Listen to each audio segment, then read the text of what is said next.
दोस्तों, अब तक आप लोगों ने बहुत सी मोटिवेशनल वीडियोस देखी होंगी, बहुत सी सक्सेस स्टोरीज सुनी होंगी, लेकिन आज के इस वीडियो में मैं आपको एक ऐसे इंसान की सक्सेस स्टोरी बताने वाला हूँ जिससे नफरत करने वाले लोगों की भी कमी नहीं है, तो उससे प्यार करने वालों की संख्या भी करोड़ों में है। दोस्तों, आज का ये वीडियो आपके अंदर एक ऐसी आग लगाने वाला है कि इसे देखने के बाद आप खुद से जरूर बोलोगे कि अगर ये इंसान कर सकता है तो मैं भी कर सकता हूँ। दोस्तों, जब भी सक्सेस या कामयाबी पाने की बात होती है तब हर इंसान यही सोचता है कि पूरी लगन और मेहनत से अपने सपने को पूरा करो और बस बाद में ऐसो आराम के साथ पूरी लाइफ स्पेंड करो। लेकिन आज की इस वीडियो में मैं आपको एक ऐसे शख्सियत की जीवन गाथा से रूबरू करवाऊंगा जिसने बताया कि किसी भी इंसान की लाइफ बस उसे सक्सेस मिलने तक की नहीं होती, बल्कि उसकी असली कहानी तो कामयाबी मिलने के बाद शुरू होती है। ये ऐसी शख्सियत है जिसने कोई बहुत बड़ा रोमांटिक सीन किए बिना ही सबसे बड़े रोमांटिक स्टार का खिताब अपने नाम कर लिया। ये ऐसा बंदा है जिसने अपने हाजिर जवाबी दिमाग से बड़े बड़े लोगों के मुंह बंद करवाए।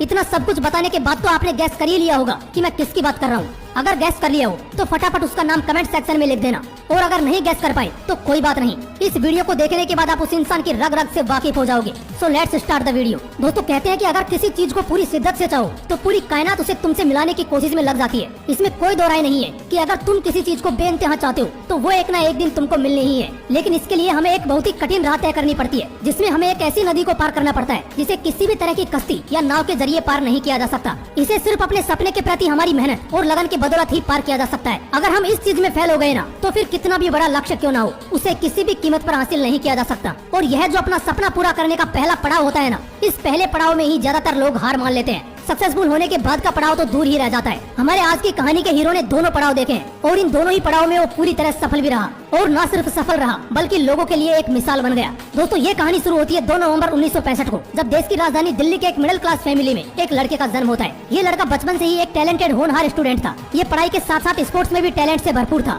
स्पोर्ट में तो ये इतना बेहतरीन था कि अपने स्कूल के सबसे बेस्ट प्लेयर का अवार्ड इसने अपने नाम किया था। इसने मन ही मन ठान लिया था कि करियर बनाना है तो स्पोर्ट्स में ही बनाना है। इस सपने को पूरा करने के लिए वो रोज कड़ी मेहनत करने लगा। उसे दिन रात सोते जागते बस एक ही सपना आता कि वो एक बहुत बड़ा स्पोर्ट प्लेयर बन गया है। लेकिन एक दिन उसके इस सपने पर पानी फिर गया जब प्रैक्टिस करते वक्त उसको बुरी तरह चोट लगी। यह चोट इतनी बड़ी थी कि वह फिर कभी स्पोर्ट में वापसी नहीं कर सकता था। दोस्तों, दुनिया में हर इंसान की लाइफ में एक ऐसा मोड़ आता है जब लगता है कि सब कुछ तबाह हो गया है, और इसी मोड़ पर ज्यादातर लोग हार मान लेते हैं। लेकिन हमारे हीरो में कुछ खास बात थी। जिंदगी से इतनी बड़ी ठोकर खाने के बावजूद वो रुका नहीं। उसने खुद के अंदर छिपे दूसरे हिडन टैलेंट को खोजना शुरू किया और उसे इसमें कामयाबी मिल भी गई। उसने खुद में पाया कि वो एक रियल लाइफ हीरो जरूर बन सकता है, मतलब फिल्मों की दुनिया में अपना करियर बना सकता है। इस सपने को हकीकत बनाने के लिए उसने थिएटर ज्वाइन किए और इतनी मेहनत की कि वहाँ उसके टैलेंट का जादू सिर चढ़ के बोलने लगा। लेकिन इसी बीच उसके पिता की मौत हो गई और उस वक्त उसकी उम्र थी मात्र 16 साल। जरा सोचो, एक 16 साल का लड़का जिसका बाप मर गया हो, वो आगे अपनी जिंदगी में क्या एक्सपेक्ट करेगा। दोस्तों, सफलता की रेस में जिंदगी बीच बीच में ऐसे हथौड़े मारती है कि उनकी चोट सह पाना बहुत मुश्किल हो जाता है।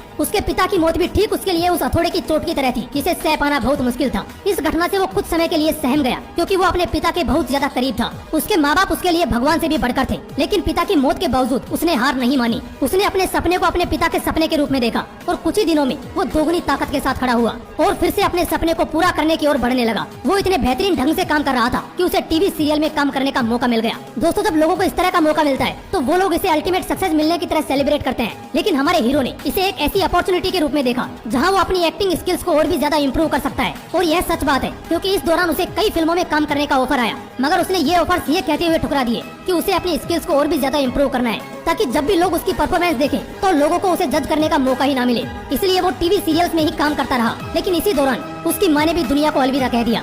इस घटना के बाद उसने ठान लिया कि वो अब अपने कदम आगे बढ़ाएगा और फिल्मी दुनिया में कदम रखेगा। और फाइनली वो फिल्मी दुनिया में कदम रखने के लिए बॉम्बे रवाना हो गया। साल 1991 में उसने एक एक्टर के तौर पर अपने फिल्मी करियर की शुरुआत की। वो शुरुआती समय में ही काफी हद तक अपनी छाप छोड़ने में कामयाब रहा। एक हीरो के तौर पर छोटी मोटी कामयाबी हासिल करने के बाद उसने कई फिल्मों में एंटी हीरो के तौर पर काम किया और फिर साल 1993 में उसकी फिल्म आई बाजीगर। इससे भी वो लोगों का मन जीतने में कामयाब रहा। एक हीरो के तौर पर तो उसने कई अवार्ड जीते, मगर एक विलन के रूप में भी उसने कई अवार्ड्स अपने नाम कर लिए। ये उन चुनिंदा लोगों में से एक था जिसने हीरो और विलन दोनों ही किरदारों से लोगों के मन में जगह बनाई हो। ये तो बस शुरुआत का समय था और शुरुआती समय में ही इसने इतना कुछ हासिल कर लिया। लेकिन इसकी जिंदगी का असली टर्निंग पॉइंट तो साल 1995 में आया जब इसकी फिल्म दिलवाले दुल्हनिया ले जाएंगे रिलीज हुई। इस फिल्म ने ऐसे ऐसे रिकॉर्ड तोड़े और बनाए जो आज भी मजबूती से बने हुए हैं। दोस्तों, इस फिल्म की गिनती आज भी इंडियन फिल्म इंडस्ट्री की सबसे बेहतरीन और सबसे ज्यादा कमाई करने वाली फिल्मों में की जाती है। है। इस फिल्म ने हमारे हीरो को इंडिया के रोमांस किंग की उपाधि दिलाई। यहाँ तक कि इनका comparison the great Dilip Kumar से किया जाने लगा। इतनी बड़ी सफलता के बावजूद आगे का समय कठिनाइयों से भरा रहा।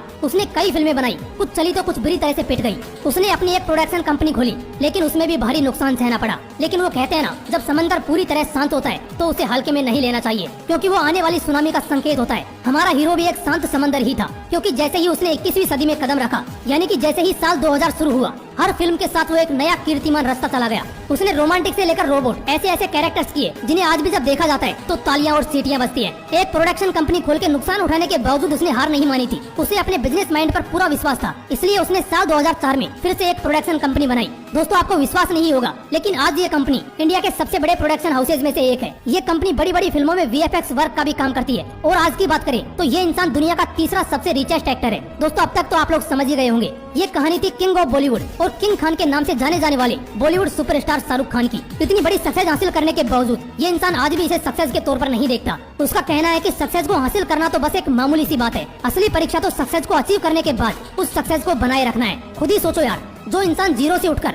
दुनिया का सबसे धनी हीरो बन सकता है, तो तुम क्यों नहीं। इसलिए खुद पर विश्वास रखो, खुद की क्षमताओं पर विश्वास रखो, फिर देखना आप एक दिन जरूर कामयाब हो जाओगे। अगर वीडियो अच्छा लगा तो इसे अपने दोस्तों के साथ जरूर शेयर करना। और अगर अभी तक आपने मोटिवेशनल विंग्स को सब्सक्राइब नहीं किया है तो ऐसे ही पावरफुल मोटिवेशनल वीडियोस के लिए इसे सब्सक्राइब करके बेल आइकन जरूर दबा लेना। फिर मिलते हैं नेक्स्ट वीडियो में एक नए मोटिवेशन के साथ। जय हिंद, वंदे मातरम।